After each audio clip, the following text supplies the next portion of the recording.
Kazipet division కావాలనేది వరంగల్ వాసుల కళ. ఇటీవల బీఆర్ఎస్ వర్కింగ్ ప్రెసిడెంట్ కేటీఆర్ ఆదేశాలతో బీఆర్ఎస్ ఎంపీలు కేంద్ర రైల్వే శాఖ మంత్రిని కలిసి వినతి పత్రం అందజేశారు. ఈ అంశం పట్ల కేంద్ర రైల్వే శాఖ మంత్రి కూడా సుముఖత వ్యక్తం చేసినటువంటి సందర్భం.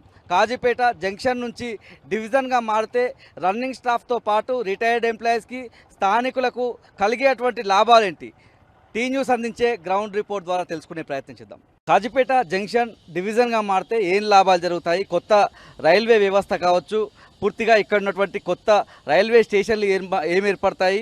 కొత్తగా రైల్వే స్టేషన్లు ఏర్పడితే ఏ ఏ ప్రాంతాలకు సంబంధించినటువంటి ప్రయాణికులకు రైల్వే వ్యవస్థకు సంబంధించి రైల్వే ప్రయాణం ఈజీ అవుతుంది? పూర్తి స్థాయిలో రైల్వేకి సంబంధించిన ఆదాయం కావచ్చు, ఇక్కడ ఉద్యోగ ఉపాధి అవకాశాలు కావచ్చు, పరోక్షంగా ఇక్కడ రైల్వే వ్యవస్థను నమ్ముకొని జీవనం గడిపే వాళ్ళకి సంబంధించి కావచ్చు, ఏం మార్పులు ఉంటాయి? ఏం లాభం జరుగుతుంది? కాజీపేట ముఖ్యంగా ఉమ్మడి వరంగల్ కావచ్చు, ఈ ప్రాంతాన్ని నమ్ముకొని బతికే వాళ్ళకు ఏం లాభం జరుగుతుంది? మనతో పాటు తెలంగాణ రైల్వే ఎంప్లాయీస్ యూనియన్కి సంబంధించినటువంటి నాయకులు ఉన్నారు.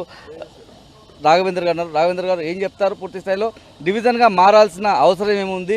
డివిజన్గా చేసే అర్హత లేదని కొంతమంది ఉన్నతాధికారులు రైల్వేకి సంబంధించి చెప్తారు. అక్కడేమో రైల్వేకి సంబంధించినటువంటి కేంద్ర మంత్రి ఈ విషయంలో సానుకూలత వ్యక్తం చేస్తారు. ముఖ్యంగా స్టేట్ బైఫర్కేషన్ ఏదైతే స్టేట్కి సంబంధించినటువంటి పునర్విభజన జరిగిందో, ఆంధ్రప్రదేశ్ పునర్విభజనకు సంబంధించినటువంటి చట్టంలోనే కొత్తగా తెలంగాణ రాష్ట్రం ఏర్పడేటప్పుడే ఇక్కడ కాజీపేట ప్రాంతానికి సంబంధించి రైల్వే కోచ్ ఫ్యాక్టరీతో కూడినటువంటి డివిజన్ ఉండాలన్నటువంటి బిల్లు ఉన్నటువంటి సందర్భంలో ఈ ప్రాంతానికి సంబంధించి మేలు జరిగే విధంగా ఏం చేస్తే బాగుంటుందంటే ఏం చెప్తారు?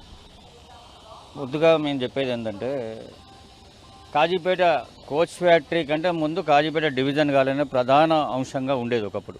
మా నాన్నగారు కూడా రైల్వే ఉద్యోగి, ఆయన సమయం నుంచి కూడా కాజీపేట డివిజన్ కావాలని అడిగిండ్రు. ఆ తర్వాత సౌత్ సెంట్రల్ రైల్వే 6 డివిజన్లు కలిపి ఇచ్చే లాభాలలో 50% లాభం కాజీపేట సబ్ డివిజన్ ఇస్తూ ఉన్నది. కాజీపేట సబ్ డివిజన్ 50% ఇది లాభాలను ఇచ్చే సబ్ డివిజన్ పక్కన పెట్టి దీనికి పక్కన తోసేసి మీరు గతంలో గుంటూరు డివిజన్ చేసిండ్రు, ఇప్పుడు జోన్ బైఫర్కేషన్లో వాల్టేరు డివిజన్ని ఎత్తేసి రాయఘాట్ డివిజన్ చేసిన తర్వాత మళ్ళీ కేంద్రంలో కొత్త ప్రభుత్వం బీజేపీ ప్రభుత్వం మళ్ళీ ఏర్పడ్డ తర్వాత అక్కడ తెలుగుదేశం ప్రభుత్వంతో ఏర్పడ్డ ప్రభుత్వం ఉంది కాబట్టి తెలుగుదేశం ప్రభుత్వం అడగగానే మళ్ళీ విశాఖ డివిజన్ను మళ్ళీ ఏర్పాటు చేయడం జరిగింది. కాజీపేట ప్రాంతం అనేది ఉత్తర దక్షిణ ధృవాలను కలిపే కాజీపేట ట్రయాంగిల్లో ఉంటుంది ఈ స్టేషన్, ఈ ఎయిర్పోర్ట్. ఇటు చూసుకుంటే చెన్నై నుంచి కానీ, కేరళ నుంచి కానీ, అటు పశ్చిమ బెంగాల్ నుంచి కానీ, ఇటువైపు ఉత్తర ప్రాంతం న్యూఢిల్లీ నుంచి వచ్చే రైలు కానీ, ఈ పక్క నుంచి వచ్చేసి మనకు మహారాష్ట్ర నుంచి సికింద్రాబాద్ వైపు నుంచి వచ్చేటి కానీ, ఇటు ఆంధ్ర చూస్తుంటే కర్ణాటక నుంచి వచ్చేటి కానీ, ఈ కాజీపేటకు సెంటర్ పాయింట్ లాంటిది. అధికారులకు కూడా ఇక్కడ ఏమవుతుందంటే, అధికారులకు పని భారం ఎక్కువైపోతుంది, రైల్వే ఉద్యోగులకు పని భారం ఎక్కువైపోతుంది. కొత్తగా ఈ కాజీపేట చుట్టుపక్కల ప్రాంతంలో కూడా దీనికి సబ్ డివిజన్కి సంబంధించిన విధంగా చూసుకుంటే గన్పూర్ దగ్గర చూసుకుంటే గన్పూర్ టు సూర్యాపేటకు ఈరోజు బడ్జెట్ కేటాయించారు. అదేవిధంగా మనకు డోర్నకల్ టు గద్వాలకు ట్రాక్ దానికి ప్రపోజల్ జరిగింది. అదేవిధంగా రామగుండం టు మనుగూరు ఈ కాజీపేట సబ్ డివిజన్ కింద. అదేవిధంగా చూసుకుంటే మనకు కరీంనగర్ గంగాధర దగ్గర కొత్తపల్లి నుంచి మనోహరాబాదు పటాన్చేరి వరకు కొత్త రైల్వే మార్గం అవుతున్నది. అదేవిధంగా నష్కల్ నుంచి బైపాస్ ట్రైన్ అసన్పర్తికి అవుతూ ఉన్నది. అదే నష్కల్ నుంచి మళ్ళీ చింతలపల్లి అనే బైపాస్ ట్రాక్ అవుతున్నది. ఇట్లా రైలు మార్గాల విస్తరణ పెరిగినప్పుడు అనేకంగా అప్ అండ్ డౌన్ చూసుకుంటే దాదాపుగా సికింద్రాబాద్ డివిజన్ ఇప్పుడు రాయచూరు వచ్చేసి తీసుకొచ్చి సికింద్రాబాద్ డివిజన్లో కలిపారు. ఈరోజు గుంటూరు డివిజన్లో ఉన్న జహాన్పాడ్ ఏది నల్గొండ దగ్గర చూసుకుంటే జహాన్పాడ్ నుంచి కూడా సికింద్రాబాద్ డివిజన్ కన్నా అత్యధిక విస్తరణ కలిగింది. అంటే అప్ అండ్ డౌన్ చూసుకుంటే 7,000 కిలోమీటర్ల వరకు ఈ విస్తరణ జరిగిన దాన్ని సగంగా విభజించి కాజీపేటను తప్పనిసరిగా డివిజన్ ఏర్పాటు చేయాలి. డివిజన్ చేయకపోతే తెలంగాణ రైల్వే జేఏసీ నుంచి మాత్రం ముమ్మరంగా పోరాటం ఉంటుంది. అన్ని రాజకీయ పార్టీలు ఆ గతంలో కనుక కోచ్ ఫ్యాక్టరీ విషయంలో ఎట్లయితే కలుపుకొని పోయి పోరాటం చేసి ఇదే ప్రభుత్వంలో ఉన్న అప్పుడు ఉన్న రైల్వే శాఖ మంత్రి పీయూష్ గోయల్ గారు పార్లమెంట్లో ఏం చెప్పినంటే ఇట్లా కన్ను చూపెట్టుకుంటే కన్ను చూపు మేరకు కూడా కాజీపేటలో కోచ్ ఫ్యాక్టరీ రాదన్నారు. మరి తెలంగాణ రైల్వే జేఏసీ అన్ని పార్టీలను కలుపుకొని ఉద్యమం చేస్తే ఈరోజు కోచ్ ఫ్యాక్టరీ సాధించను. డివిజన్ వచ్చేంత వరకు మాత్రం తీవ్ర స్థాయిలో పోరాటం మాత్రం తెలంగాణ రైల్వే జేఏసీ చేయడానికి నిర్ణయం తీసుకుందని తెలియజేస్తుంది. మీరే చెప్తారు పూర్తి స్థాయిలో ఒకవేళ రైల్వే డివిజన్గా కాజీపేట ఏర్పడితే కొత్త రైల్వే రూట్స్ ఎట్లా ఉంటే అవకాశం ఉంది, ఏ స్టేషన్లు కొత్తగా ఏర్పడే అవకాశం ఉంటుంది ఇప్పటి Kazipet railway pensioner association working president. Infrastructure అన్ని విధాలైనటువంటి డివిజన్కు కావాల్సినటువంటి సామర్థ్యం ఉన్నది. ఎక్కడెక్కడోళ్ళు అందరూ సికింద్రాబాద్ పోయి వాళ్ళ పనులు చేయించుకునే బదులు అదే కాజీపేటలో కనుక డివిజన్ ఏర్పాటైతే ప్రతి ఒక్కరికి ఇక్కడి నుంచే వాళ్ళ యొక్క కార్యక్రమాలు జరుపుకోవడానికి అన్ని విధాలుగా వీలుంటుంది. అంగట్లో అన్నీ ఉన్నాయి, అల్లున్నట్లు శని ఉన్నది. అంటే మాకు ఇన్ని నిధులు ఉన్నాయి, ఇంత వ్యవస్థ ఉన్నది, ఇంత ఇన్ఫ్రాస్ట్రక్చర్ ఉన్నది, అన్ని విధాలుగా సహాయ సహకారాలు ఉన్నాయి, భూములు ఉన్నాయి, నీళ్లు ఉన్నాయి, అన్నీ ఉన్నాయి. ఎందుకు ఈ వివక్ష? మరి విజయవాడ నుంచి గుంటూరు ఎంత దూరం ఉన్నది, దాన్ని డివిజన్ చేయడం ఏంటిది? దానికేమో ఆంధ్ర వాళ్ళు అన్న వరకు కథం అన్నిటికీ బీజేపీ సపోర్ట్ ఉంటుంది. మరి తెలంగాణ ఏం చేసింది? మరి ఆ రోజు ఉమ్మడి ఆంధ్ర ఉన్నప్పుడు, ఈ తెలంగాణ ఉమ్మడి ఆంధ్ర ఇది రెండు కలిసి ఉన్నప్పుడు అవి ఆ రోజు పొందుపరిచిన విషయాలే కదా. వాటిని ఇవ్వడానికి ఏంటి ప్రాబ్లం ఏంటి వాళ్ళకు? అంటే మన నాయకుల లోపమా, లేకుంటే మేము ఇంకా ఉధృతం చేసేసి ట్రైన్లు ఆపి ఇంకా ఏమైనా నిరాదీక్షలు చేసి మేము సాధించుకోవాలన్నా? అంటే మా సొమ్ము మాకు మా నిధులు మాకు ఖర్చు పెట్టడానికే ఇంత వ్యవస్థ ఇంత వివక్షణ చూపెడితే దానివల్ల ఏంటిది? కాబట్టి మా కోరికలు 100%గా మేము న్యాయమైన కోరిక కోరుతున్నాము. రాబో కాలంలో మీరు ప్రకటించితే చాలా మంచిది. లేకపోతే ఈ జాకుకు మేము అండగా ఉండేసి మేము పెన్షనర్స్ ఇప్పుడు 6,000 మంది రైల్వే పెన్షనర్స్ ఉన్నారు కాజీపేటలో, 3,000 మంది వర్కింగ్ ఎంప్లాయీస్ ఉన్నారు. అందరం ఏకమైతే మరి ఈ రైళ్ల పొజిషన్ ఏంటిది, తెలంగాణ పొజిషన్ ఏంటిది, కాజీపేట పొజిషన్ ఏంటిది, మీ వ్యవస్థ ఏంటిది, మీ కథ ఏంటిది అనేది మీరు ఒక్కసారి ఆలోచించుకొని దీని మీద సరైన నిర్ణయం తీసుకోవాలని చెప్పేసి తెలియజేస్తున్నారు. మనతో పాటు రైల్వే జేసీకి సంబంధించిన నాయకులు ఉన్నారు. మీరేం చెప్తారు? పూర్తి స్థాయిలో రైల్వే జంక్షన్గా ఉన్నటువంటి కాజీపేట డివిజన్గా మారితే ఏం లాభం జరుగుతుంది? యువతకు ఉపాధికి సంబంధించి, ఉద్యోగ అవకాశాలకు సంబంధించి కూడా ఏం మేలు జరుగుతుంది ఈ ప్రాంతానికి? మెయిన్ ఇక్కడ కాజీపేటలో డివిజన్ అయితే ఇక్కడ రైల్వే ఎంప్లాయీస్కి మెయిన్ ముఖ్యంగా ఎంప్లాయీస్కి చాలా లాభం జరుగుతుందండి. ఎందుకంటే ఇక్కడ ఇందాక చెప్పినట్టు రైల్వే హాస్పిటల్ విషయం కానివ్వండి, ప్రతిదానికి సికింద్రాబాద్ పోయి రైల్వే ఎంప్లాయీ తిరిగి చేయాలి రావాలంటే చాలా కష్టం అవుతుంది. అది కొంతమంది అప్ అండ్ డౌన్ చేసేటోళ్ళు కూడా ఉన్నారు, ఎంప్లాయీస్ చాలామంది బాధపడుతున్నారు. ఇట్లాంటివి కాకుండా కాజీపేట డివిజన్ అయితే ఇక్కడి నుంచే ట్రైన్స్ అన్నీ స్టార్ట్ అయితే ఇక్కడి నుంచి అన్ని విధాలుగా ఇక్కడ డిఆర్ఎం కానివ్వండి, డిపిఓ కానివ్వండి, ఇలాంటి ఆఫీసర్స్ ఉంటే ఇక్కడ లోకల్ వాళ్ళకు కూడా చాలా అభివృద్ధి జరుగుతుంది. దీన్ని కాజీపేట అభివృద్ధి చేస్తే ఇలాంటి డివిజన్ అయితే కానీ ఇక్కడ అధికారులు, హాస్పిటల్ ఫెసిలిటీ కానివ్వండి ప్రతి దాంట్లో మంచిగా ఉంటుందని నా అంతరం డిమాండ్ చేస్తున్నామండి. రన్నింగ్ స్టాఫ్కి సంబంధించినటువంటి రన్నింగ్ స్టాఫ్ ఏదైతే డివిజన్ ఏర్పడితే రన్నింగ్ స్టాఫ్కి ఎటువంటి ఉపయోగాలు కలుగుతాయి? ఎవరైతే రిటైర్డ్ ఎంప్లాయీస్ ఇంతకుముందు చెప్పినట్టుగా హెల్త్ పరంగా కావచ్చు, ఇతరత్ర సౌకర్యాలు ఏ విధంగా మెరుగుపడే అవకాశాలు ఉంటాయి? నా పేరు రమేష్, దక్షిణ మధ్య రైల్వే ఓబీసీ ఉద్యోగుల సంఘం Secunderabad additional general secretary. Compulsory ఇక్కడ డివిజన్ ప్రతిపాదికన చేయాలి. టెక్నికల్గా కానీ, ఆపరేషన్ పరంగా కానీ, కిలోమీటర్ల పరంగా కానీ ఏ విధంగా చూసుకున్నా కూడా ఇక్కడ ఎన్నో రకాల ఫీజిబిలిటీ ఉన్నది. ఇక్కడ ఒక సెంటర్ పాయింట్ ఉత్తర దక్షిణ మధ్య రైల్వేకు సెంటర్ పాయింట్గా ఉన్నది. అలాగే మనకి ఇంకొకటి ఏంటంటే ఈ రన్నింగ్ స్టాఫ్ విషయంలో, ఎందుకంటే హార్ట్పూర్ లాంటి రన్నింగ్ స్టాఫ్ను కాజీపేటలో నిర్వీర్యం చేశారు. గత 2007 వరకు 1000 మంది లోకో పైలట్స్ మరియు ఒక 600-700 మంది ట్రైన్ మేనేజర్లు, 1500-1600 మంది ఇక్కడ స్టాఫ్ ఉండేది. ఇక్కడ వాళ్ళతో ప్రత్యక్షంగా పరోక్షంగా ఎన్నో వందల కుటుంబాలు ఇక్కడ ఎంతో డెవలప్ అయినాయి. అలాగే డోర్నకల్ను కూడా దాన్ని నిర్వీర్యం చేశారు, బెల్లంపల్లి కూడా నిర్వీర్యం చేసి వెనుక ఉన్న ప్రాంతాన్ని రన్నింగ్ స్టాఫ్ని తీసేసి, కానీ 2007లో తీసేసిన ప్రాంతంలో తర్వాత దానికి అప్పుడు అడ్మిషన్కి అవసరమై మళ్ళీ ఓపెన్ చేస్తే ఇప్పుడు ఎంతో సక్సెస్ఫుల్గా నడుస్తుంది. అదేవిధంగా దాని అన్నింటికి కారణం గుణదల అనే గాల ఇప్పుడు సౌత్ సెంట్రల్ రైల్వేకు 60 కిలోమీటర్ల అవలో ఉన్న మోటంబరి నుండి 60 కిలోమీటర్లు వస్తుంది సౌత్ కోస్ట్ రైల్వేకు. సో అక్కడ ఉన్న ప్లాట్ఫామ్ నెంబర్ 6లో ఉన్న గుణదల అనే ఒక క్రూ లాబీని అక్కడ నుంచి వెళ్ళి వాళ్ళకు మెర్జీ చేయడం కానీ, వాళ్ళకు ఒక ఆప్షన్స్ ఇచ్చి ఒక మంచి అవకాశం ఇచ్చి కానీ చేసి ఇక్కడ వరంగల్ సెంట్రలైజ్ క్రూ లాబీని ఓపెన్ చేయాలని, అలాగే గూడ్స్ డిపోను డోర్నకల్కు తరలించాలని మా ఉద్యోగుల సంఘం తరఫున, ఇక్కడ ఒక రన్నింగ్ స్టాఫ్ అందరి తరఫున మేము వాళ్ళకి 2 ట్రేడ్ యూనియన్లు, ముఖ్యంగా 2 ట్రేడ్ యూనియన్లు జేపీ ఒక రాసుకున్నారు అడ్మినిస్ట్రేషన్ జేపీ 2007లో. దాన్ని అధిగమించి దాన్ని కాలరాసి దాన్ని వాళ్ళను ఒక పక్షపాత ధోరణితోని అక్కడంతా స్టాఫ్నంతా తరలించారు. డివిజన్ అనే అతిపెద్ద డిపోగా అక్కడ అవతరించింది. ఇది అన్యాయం. ఒక దేశంలో ఎక్కడ లేదు. ఒక డివిజన్ హెడ్ క్వార్టర్లో, ఒక జోన్ హెడ్ క్వార్టర్లో వేరే ఒక డివిజన్ యొక్క ఆఫీస్ ఎక్కడ లేదు. కానీ అన్యాయంగా అక్కడ తరలించి చేశారు. ఇప్పుడు ఒక సౌత్ కోస్ట్ రైల్వే అయింది, ఒక అవకాశం, మంచి అవకాశం. ట్రేడ్ యూనియన్ నాయకులకు మరియు ఈ రాజకీయాలు అడ్మినిస్ట్రేషన్ కూడా మేము డిమాండ్ చేస్తున్నాం. మా అసోసియేషన్ తరఫున కూడా మేము డిమాండ్ చేస్తున్నాం. మా జనరల్ అదేవిధంగా ట్రేడ్ యూనియన్ నాయకులు మిగతా వాళ్ళు కూడా దీని యొక్క మనసు మార్చుకొని compulsory Warangal crew lobby open చేయాలని మా తరఫున మేము డిమాండ్ చేస్తున్నాం. అలాగే డివిజన్ కూడా ఏర్పాటు చేయాలని మేము కోరుతున్నాం కేంద్ర ప్రభుత్వాన్ని. ఇది మొత్తంగా కాజీపేట ప్రాంతాన్ని కూడా ఈ జంక్షన్ సంబంధించినటువంటి రన్నింగ్ స్టాఫ్ ఎవరైతే ఉంటారో ఇక్కడ కలకలలాడేది ఇక్కడ రన్నింగ్ స్టాఫ్కు సంబంధించినటువంటి ఈ క్రూ లాబీ డిపార్ట్మెంట్ ఏదైతే ఉందో దీన్ని ఇతర ప్రాంతాలకు సంబంధించి అటాచ్ చేయడం వల్ల ఇక్కడ కలకలలాడినటువంటి కాజీపేట జంక్షన్ ప్రాంతం అంతా కూడా ఇప్పుడు వెలవెలబోతున్నటువంటి ఒక ఆలోచనతో కూడా రైల్వే ఎంప్లాయీస్ ఉన్నారు. ముఖ్యంగా రైల్వేకి సంబంధించినటువంటి రిటైర్డ్ ఎంప్లాయీస్తో కూడా మాట్లాడించేటువంటి ప్రయత్నం చేద్దాం. రైల్వే డివిజన్ కాజీపేట ఏర్పడితే ఇక్కడ ఉన్నటువంటి స్థానికులకు ఇలాంటి లాభం జరుగుతుందో తెలుసుకునేటువంటి ప్రయత్నం కూడా చేద్దాం. కాజీపేట రైల్వే డివిజన్గా మారితే ఏమొస్తుంది, ఏం లాభం జరుగుతుంది, స్థానికుల అభిప్రాయాలు కూడా తెలుసుకునేటువంటి ప్రయత్నం చేద్దాం. మనతో పాటు స్థానికులు ఉన్నారు, కాజీపేట వాసులు.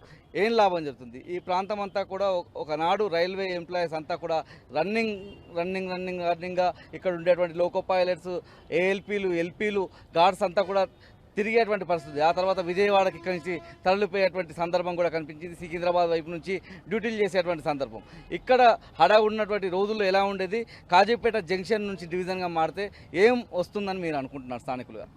ఈ ప్రాంతం డివిజన్ రావడం వల్ల ఈ ప్రాంతంలో అనేక ఆఫీసర్లు, అధికారులు నిరంతరం రద్దీగా ఉండే అవకాశం ఉండేది. దానివల్ల ఈ ప్రాంత వ్యాపారస్తులకు వ్యాపారం బాగా నడుస్తుంది. అలాగే కొత్త కొత్త ఇన్స్టిట్యూట్స్ కూడా రావడానికి అవకాశం ఉన్నది. అలాగే ఈ ప్రాంతంలో చాలామంది యువకులు ఉన్నారు, వాళ్ళకు కూడా ఏదైనా బిజినెస్ అవకాశాలు ఉంటాయి.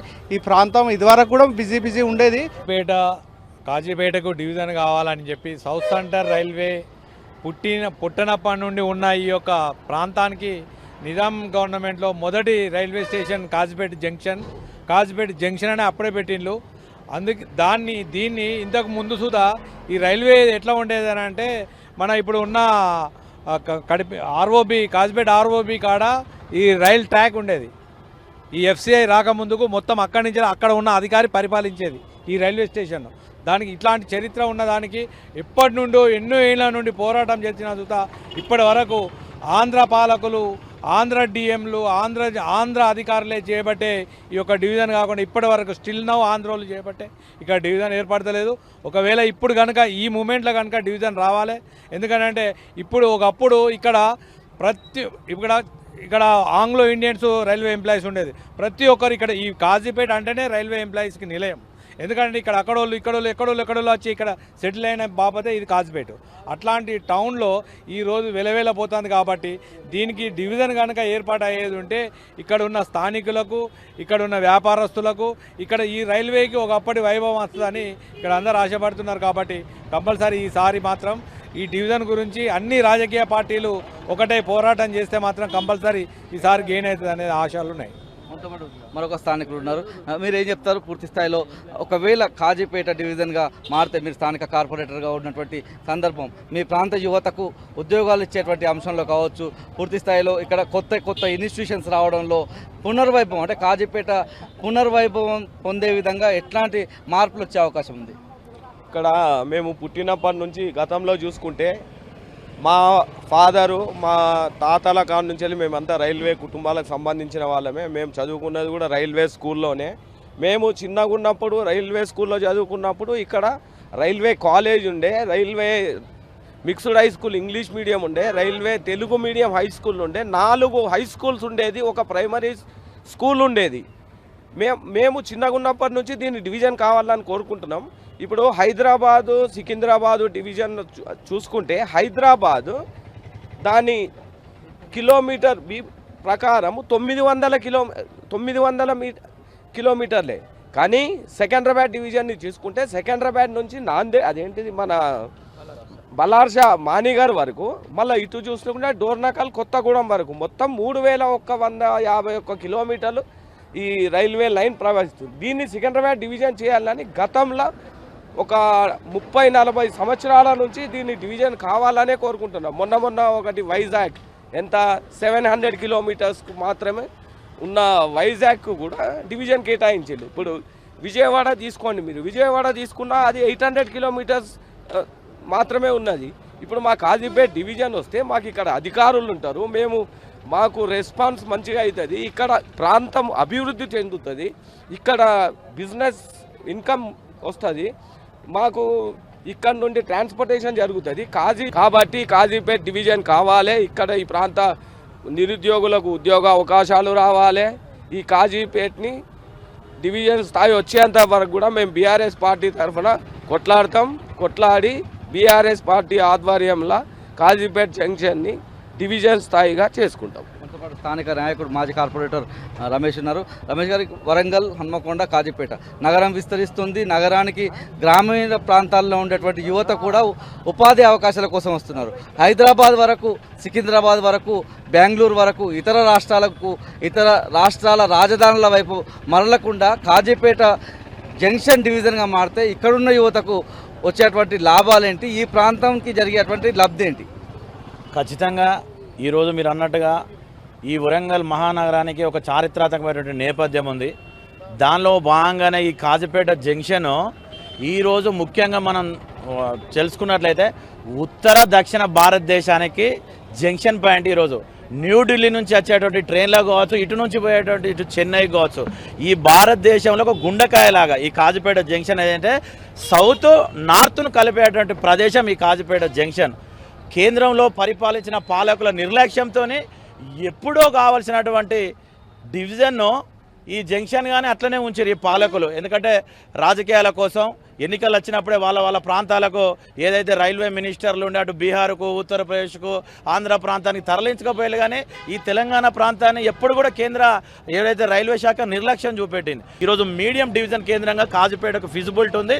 100% కనుక కేంద్ర ప్రభుత్వం చిత్తశుద్ధి ఈ ప్రాంత ప్రజల పట్ల, ఈ ప్రాంత మనోభావాల పట్ల, ఈ కాజీపేటను కనుక అభివృద్ధి చేయాలనేటువంటి ఒక ఆలోచన ఉంటే ఈ ఉత్తర తెలంగాణ కూడా తలమానికంగా ఉంటుంది. కనుక ఖచ్చితంగా రైల్వే డివిజన్ వెంటనే చేయాలి. ఈ ఒకవేళ మీరు ప్రకటించినట్లయితే మాకు పోరాటాలు ఈ వరంగల్ ఈ కాజీపేట పరిసర ప్రాంత బిడ్డలకు ఉద్యమాలు పుట్టుకతోనే తెలుసు. ఖచ్చితంగా తెలంగాణ సాధన కోసం ఏ రకంగానైతే పోరాటం చేసినామో అదే స్ఫూర్తితోని కూడా రైల్వే డివిజన్ వచ్చేంత వరకు కూడా ఈ ప్రాంత మేము ఏదైతే వాసులుగా ఉద్యమిస్తామని చెప్పేసి కూడా ఈ సందర్భంగా తెలియజేస్తా ఉన్నాం.